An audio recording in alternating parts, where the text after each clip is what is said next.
Samantala, ang ating mga senador naman, mga kabrigada, nakiisa sa pagunita pa rin ng Araw ng Kalayaan. Brigada Ann Cortez, ibrigada mo!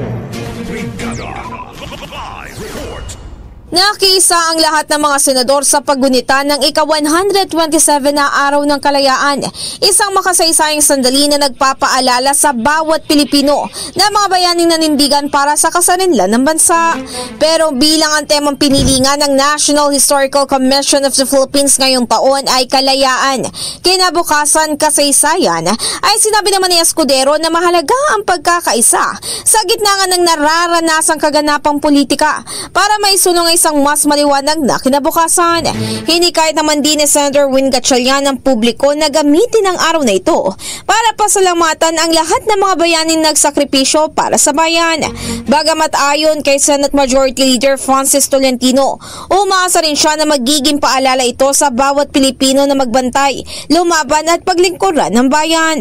Dagdag pa ni Senate President Pro Tempore Jinggoy Estrada, mahalagang may pagpatuloy ang pagtaguyod sa katotohanan, katarungan at pagkakaisa para sa mas maunlad at makatarungan lipunan. Samantala, tiniyak ni Senadora Amy Marcos na maninindigan siya. Ito ay para sa bayan para labanan umano ang mga taong lulong sa kapangyarihan. In the heart of changing lives, ako si Brigada Ann Cortez ng 105.1 Brigada News FM Manila, The Music News Authority.